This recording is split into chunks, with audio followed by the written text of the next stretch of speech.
Bonjour à toutes et à tous et bienvenue sur NeuroGym en ligne. J'espère que vous allez bien, j'espère que vous êtes en pleine forme. Donc, dans cette vidéo, on va faire un seul exercice pour diminuer les raideurs et la spasticité aux jambes. Comme vous pouvez le voir, les exercices vont se faire coucher. Donc, vous pouvez vous mettre au sol ou au lit. Sachez également que l'exercice proposé, en fait partie d'une séance complète d'exercices, donc où je vous proposais 5 différents exercices. Donc, si ça vous intéresse de faire les autres exercices et de faire toute la séance, vous pouvez consulter le lien qui est en description. Mais sinon, installez-vous pour faire cet exercice. On commence dans quelques secondes.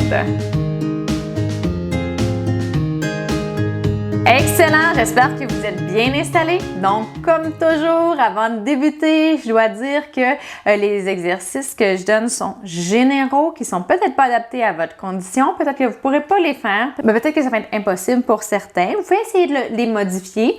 En fait, d'utiliser le même principe, mais de le faire d'une façon différente. Si jamais vous avez de la douleur en faisant les exercices, encore une fois, essayez de les modifier. S'il n'y a rien qui fonctionne, ne faites pas les exercices. Faites-en un autre. Maintenant, ce qu'on va faire, c'est qu'on va aller se mettre en charge.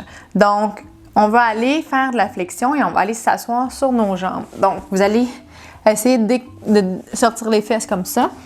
Je vais m'avancer là. En fait, comme ça. Et là, vous vous poussez et vous vous mettez en petit bonhomme comme ça. Et c'est tout. On y va pour 30 secondes. Ah, ça tire dans le dos. Moi, je trouve que ça me fait du bien aussi, là. Vous pouvez vous mettre comme ça également. Si vous êtes capable, vous pourriez vous mettre comme ça. Ça va faire un petit peu plus de mise en charge. Ça fait de la mise en charge au niveau des pieds également, mais vous pourriez être juste comme ça. Là, vous pourriez rester comme ça longtemps. Ce qu'on va faire, on va quand même faire des 30 secondes parce qu'on va travailler le mouvement. Donc, le fait de sortir et de revenir et de faire, là, on va marcher avec vos mains comme ça. Si ça a été très difficile de prendre la position, laissez faire. On va juste se placer comme ça, on va prendre quelques bonnes respirations, puis on va se replacer parce qu'on travaille la mobilité.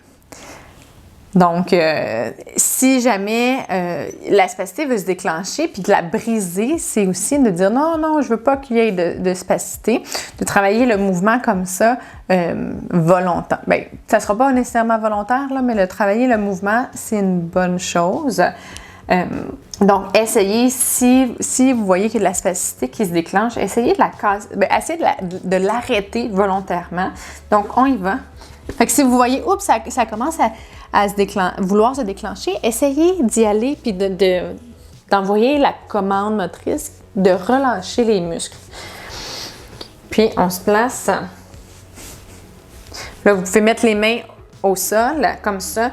Et là, même vous déplacer d'un côté et de l'autre, faire la mise en charge un petit peu plus d'un côté ou de l'autre sur les bras, les épaules également, pour diminuer la spasticité à ce niveau-là. OK, on va rester un petit peu comme ça. On lâche pas.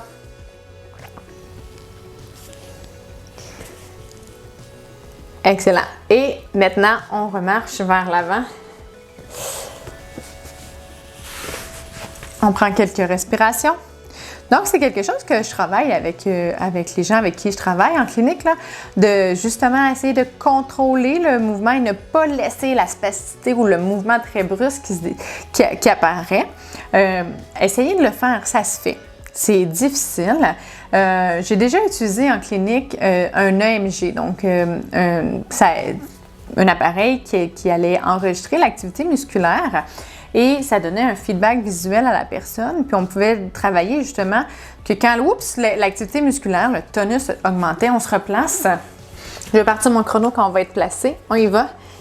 Quand l'activité musculaire augmentait, qu'il y avait plus de tonus, que la personne volontairement le réduisait le tonus. Ça se fait, ça prend de la pratique, hein? Il faut envoyer la commande motrice. À ce moment-là, c'est même plus, c'est pas tout à fait la commande motrice, c'est la commande d'inhibition. Donc, on veut pas qu'il y ait de contraction. Mais tout ça, ça se fait.